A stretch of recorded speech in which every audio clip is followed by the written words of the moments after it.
Good morning to those of you on Zoom and YouTube. We'll begin our devotional in just a moment.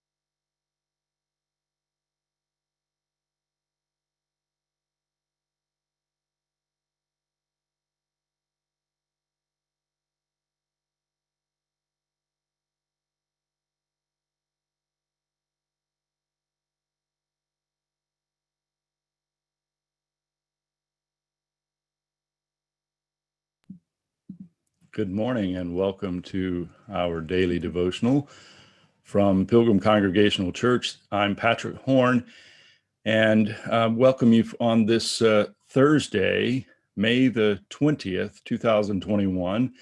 Very glad to have you join us. This week we are studying from Romans chapter 8, verses 22 through 27.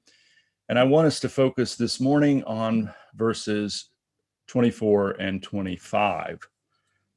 For in hope we were saved.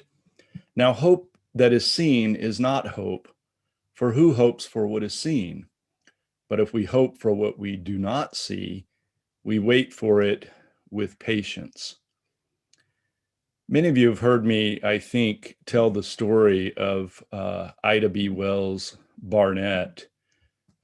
She was an African-American leader of the anti-lynching campaign of the late 1800s and early 1900s.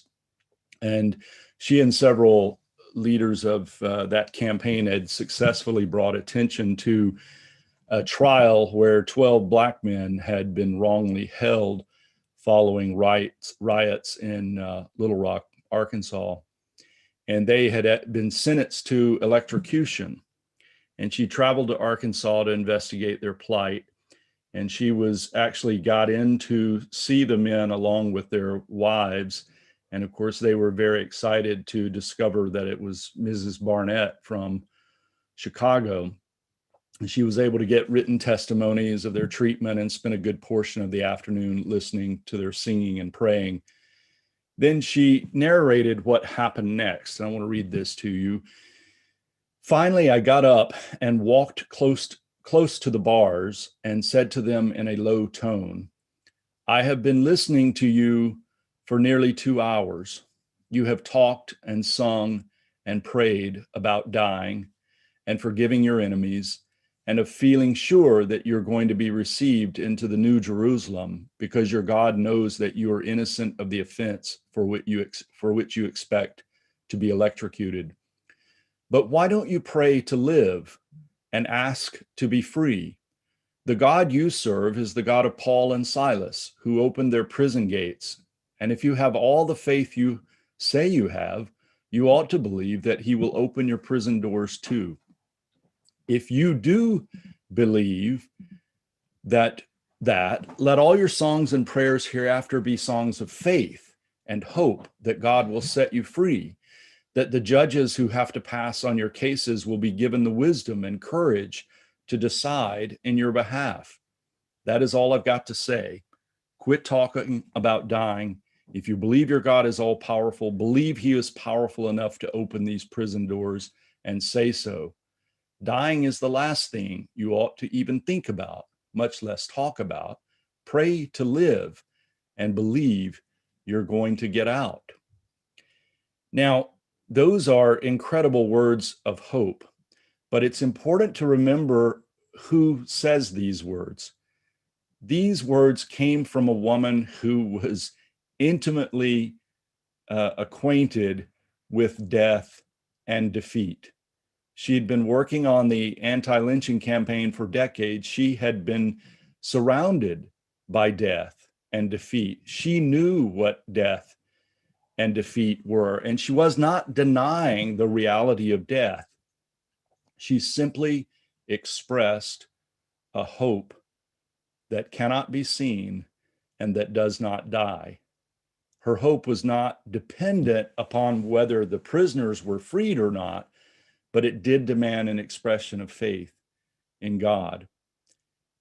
This is a message of comfort because it offers a hope that does not die. And I think this is the kind of hope that Paul is talking about, a hope that is rooted in a salvation that will be forever and a deliverance that will never be ended. And for us to have this kind of hope, I think we need to be less concerned about the facts, as it were, the depression that can set in around us because of our suffering. And we need to focus our faith and our hope in God, which is indeed a hope that cannot be seen. Let's close with this word of prayer from W.E. Orchard. Eternal, holy, almighty, whose name is love, we meet this morning to seek thy face, and in spirit and truth to worship thee. We come in deep humility, since thou art so high and exalted, and because thou beholdest the proud afar off. We come in tender penitence, for the contrite heart is thy only dwelling. We come in the name and spirit of Jesus to make our wills one with thine, to abandon our lonely and selfish walk for solemn communion with thee and with those around us, to put an end to sin by welcoming to our hearts thy holy presence. Deeper than we have known, enter, thou maker of our souls. Clearer than we have ever seen, dawn thy glory on our sight. Light the flame upon the altar, call forth the incense of prayer, waken the song of praise, and manifest thyself to all. Amen. Thank you very much for joining me this morning from Pilgrim Congregational Church. I'm Patrick Horn, and I hope you have a great day. Goodbye.